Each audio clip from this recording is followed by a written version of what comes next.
Okay, so get this. You wanted the inside scoop on Emaar properties. Mm-hmm. And we are about to take you on a deep dive Fact. into how they basically built a real estate empire out of sand. It's incredible. We're talking the world's tallest building, Crazy. entire cities that seem to spring up overnight. It's wild. It's pretty mind-blowing. It's a wild story, that's for sure. Yeah. And it all starts with one man's ambition to put Dubai on the map. Right. Not just as a trading hub, but as a global destination. And our guide for this journey is an article aptly titled, Okay. The Story of How Emaar Built the Biggest Real Estate Company in the UAE. That's juicy, trust me. Oh, yeah. So are you ready to uncover the secrets behind Emar's success? Absolutely. Let's start with the mastermind behind it all. Okay. Mohammed Alibar. Okay. Now, this guy wasn't just a businessman. Right. He was a visionary. Uh-huh. He saw the potential of Dubai long before anyone else, Really? envisioning a city that would rival the likes of New York or London. Hold on. Wasn't Dubai basically a desert back then? Pretty much, yeah. What made him think Yeah. it could become this global powerhouse? Well, that's what makes Alibar so fascinating. He understood that Dubai had a strategic location, Okay. a business-friendly environment, Uh-huh. and a government that was hungry for growth. Wow. He saw an opportunity to create something truly unique, Okay. a city that would blend Eastern and Western cultures, Wow. attracting talent and investment from all over the world. Okay, that's starting to make sense. Yeah, But how did he turn this vision into reality? right. I mean, building a global city from scratch Yeah. is no easy feat. He knew he couldn't do it alone. Right. Emar's success was deeply intertwined with the support of the Dubai government. Okay. They formed a powerful partnership Mm-hmm. with the government providing land, infrastructure, Okay. and a regulatory framework that encouraged investment. Interesting. It was a symbiotic relationship, Yeah. with both sides benefiting from Emar's success. Ah. So it was a team effort from the get-go. Absolutely. But tell me, where did they even begin? Yeah. What were some of Emar's early projects Right. that set the stage for their future dominance? They started by targeting two key demographics, Okay. the ultra-wealthy Okay. and the growing expat community.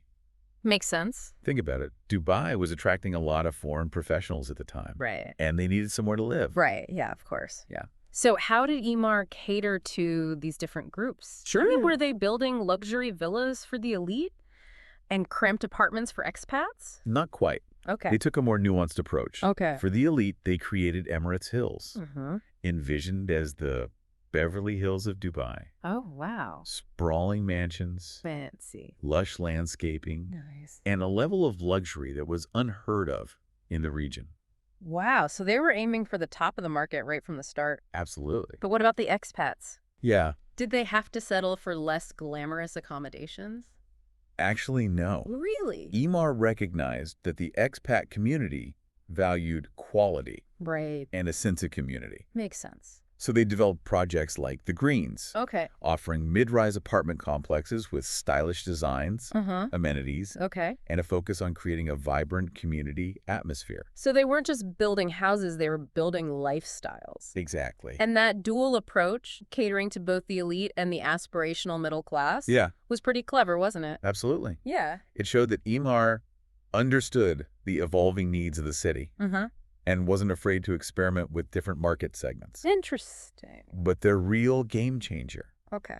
the project that truly put them on the map, Okay. was something else entirely. Oh, I think I know what you're talking about. Okay, You're talking about the Burj Khalifa, right? you got it. The building that seems to pierce the heavens. That's the one. Yeah. The Burj Khalifa wasn't just a skyscraper. Right. It was a statement, Wow. a symbol of Dubai's ambition and Emar's audacity. I like that. At 828 meters tall, 828 meters. it became an instant global icon, Wow. attracting millions of tourists Yeah. and solidifying Dubai's image as a city that defied limits. It's hard to wrap your head around the scale of it, you know? Yeah. 828 meters. It's unbelievable. Because that's like 3 Eiffel Towers stacked on top of each other. It's massive. But I'm curious. Yeah. What was the thinking behind building something so audacious? Right. Was it just about breaking records? It was definitely about pushing boundaries, Okay. but there was a deeper strategy at play. Okay. The Burj Khalifa wasn't just a standalone building. Right. It was the centerpiece of downtown Dubai. Hold on, downtown Dubai? Yes. You mean they built an entire city center? Yeah. Around the world's tallest building? Mm-hmm. Tell me more. That's right. Wow. Emaar envisioned downtown Dubai as a city within a city, a vibrant community with residences, offices, Okay. world-class shopping, dining, and entertainment, all seamlessly connected. That's incredible. Yeah. So it wasn't just about the Burj Khalifa, No. but about creating an entire ecosystem around it. Okay. And at the heart of this ecosystem lies another Emaar masterpiece, Okay. the Dubai Mall, Ah, yes, the Dubai Mall. a retail paradise that's practically its own country, It really is. with over 1,200 stores, Thousands. an Olympic-sized ice rink, Yep. an aquarium, It's got it all. a theme park, Unbelievable. and even a dinosaur skeleton. They have everything. You're telling me I once spent an entire weekend there Really. and barely scratched the surface. I believe it. But it's brilliant, isn't it? That's a genius idea. They created a synergy between their different projects, Yeah. with the Burj Khalifa attracting tourists who Right. then flock to the Dubai Mall, Of course. generating even more revenue for Emaar. That's precisely it.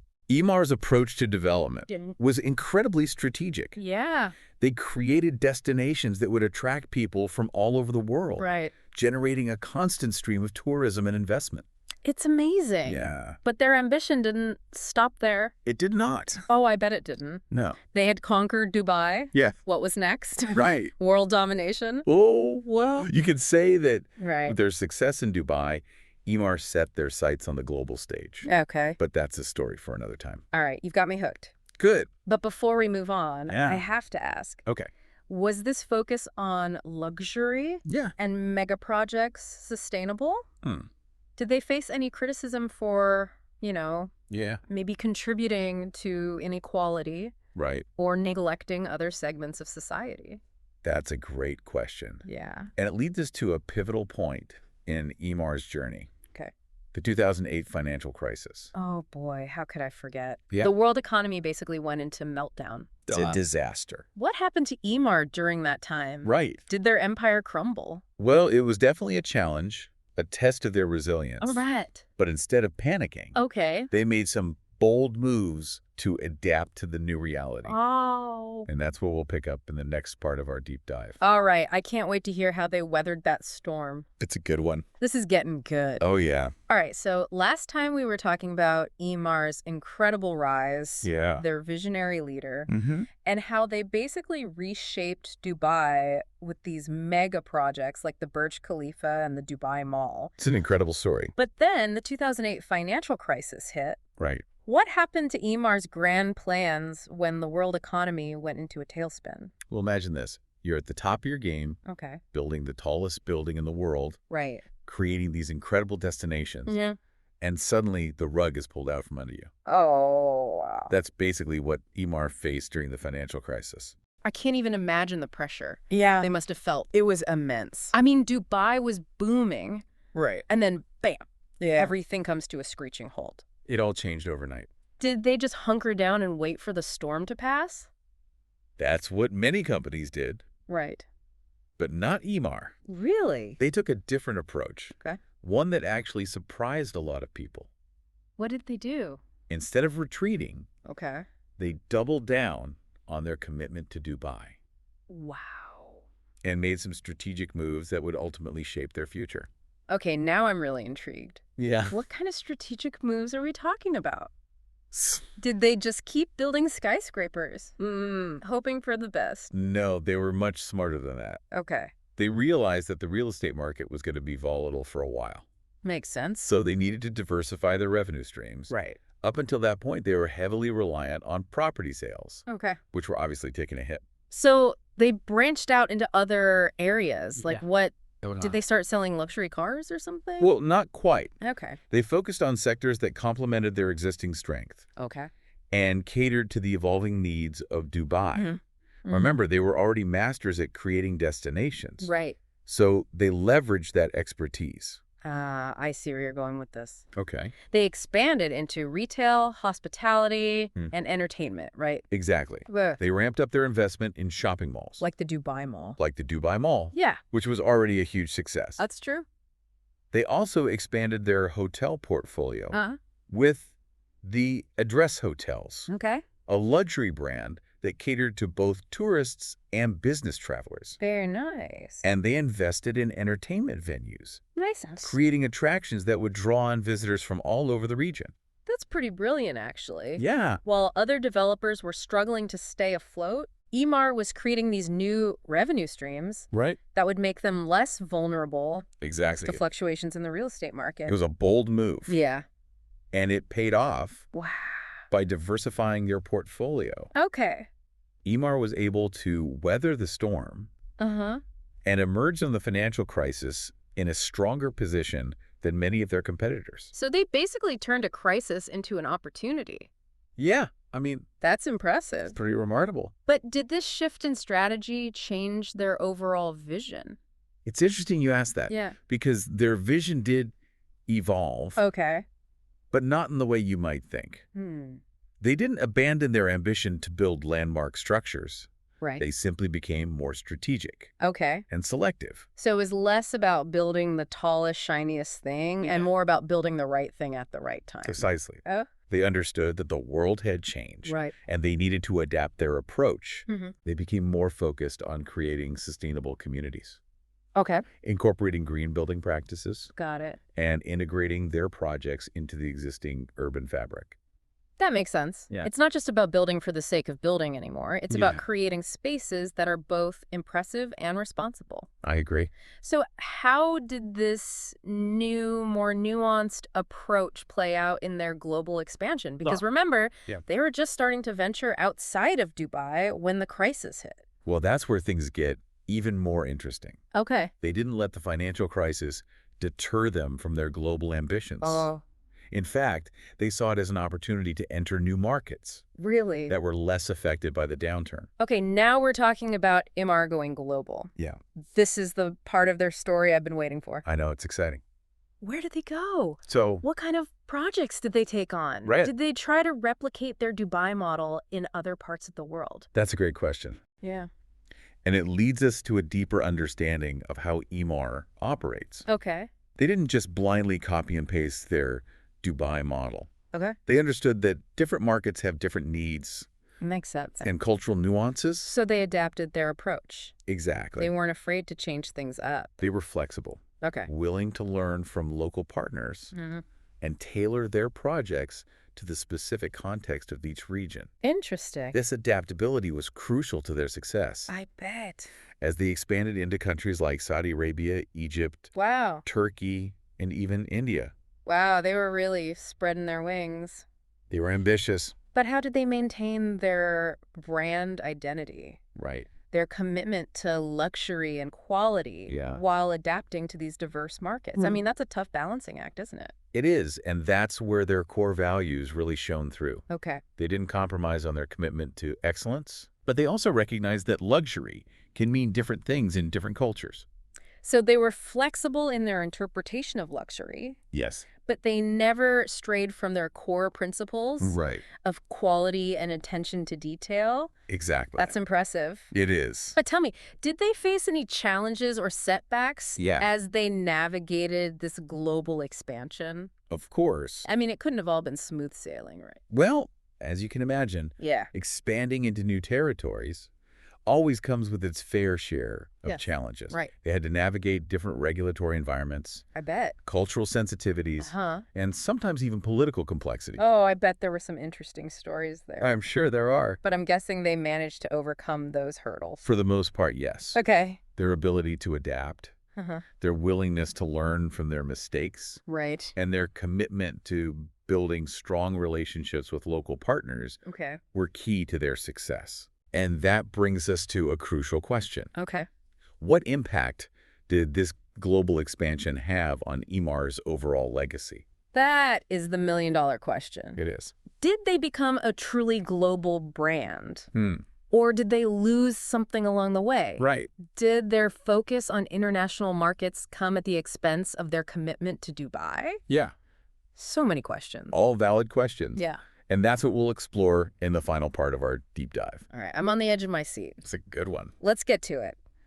Okay, we've covered Emar's rise to the top. Right. Their incredible projects in Dubai and how they weathered the 2008 financial storm Yeah. by diversifying and going global. Crazy. But now for the big question. Right. What kind of legacy did they create? Did they really change the world of real estate? Well, that's the thing about legacies. Yeah. They're complex Right. and multifaceted. Okay. On one hand, Yeah. Emaar has undeniably transformed Dubai, Yeah. turning it into a global icon. That's true. Think about it. Okay. Before the Burj Khalifa, Right.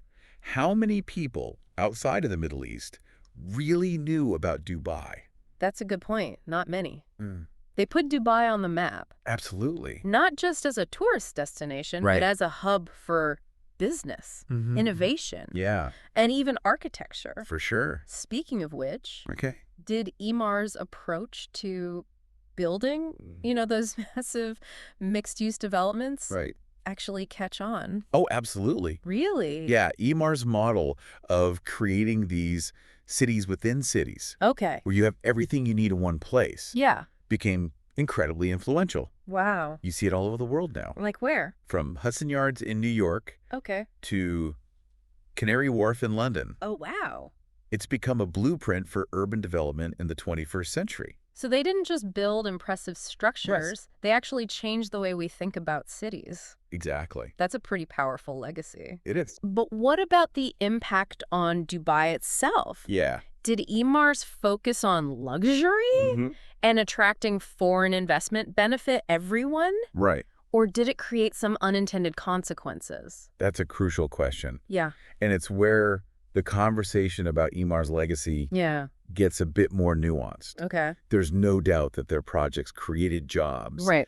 boosted the economy, and put Dubai on the global stage. That's true. But it also contributed to rising property prices Oh. and a cost of living Yeah. that many locals struggle to afford. So it's a bit of a double-edged sword. It is. On one hand, you have this incredible growth and prosperity. Yeah. But on the other hand, there's a growing gap between the haves and the have-nots. Exactly. And that's something Emaar has been criticized for. I understand that. This perception Yeah. that they cater primarily to the elite, Right. to foreign investors, rather than to the needs of everyday Dubai residents.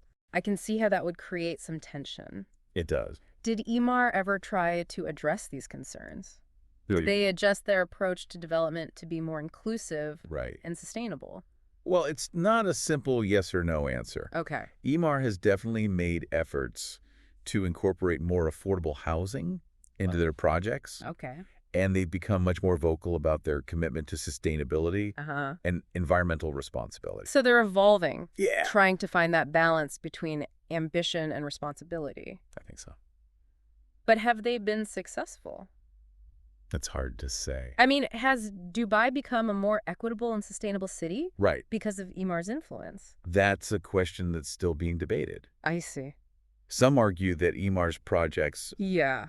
while impressive, Right. have exacerbated existing inequalities Okay. and put a strain on Dubai's resources. Got it. Others point to the fact Yeah. that they've raised the bar for quality and innovation, pushing the entire city towards a more sustainable future. So there's no easy answer. I don't think so. Emar's legacy is a mixed bag, Yeah. a combination of positive and negative impacts Right. that are still unfolding. It's an ongoing story. It sounds like their story is far from over. It really isn't. They continue to build, to innovate, Mm-hmm. and to expand their reach globally. For sure. It'll be interesting to see how they navigate the challenges of the 21st century Yeah. and whether they can truly become a force for positive change Right. in the world of real estate. Absolutely. Well, that's a lot to think about. It is. It's been fascinating diving deep into the world of Emaar Properties. It's a fascinating company. They're a company of contradictions, Right. a blend of ambition, innovation, and impact, Yeah. both positive and negative. For sure. Their journey is a reminder that progress is rarely a straight line, I agree. that there are always trade-offs, Absolutely. and that even the most ambitious endeavors can have unintended consequences. It's true. It's a reminder that we need to be critical thinkers, Yeah. to question assumptions, and to consider multiple perspectives. Absolutely. And that's what the deep dive is all about. That's what we do here. So as you continue to explore the world around you, Yeah. remember to ask questions, Keep asking questions. to challenge the status quo, Challenge everything. and to never stop learning. Always keep learning. That's great advice. Thanks. Until next time, Okay. keep diving deep.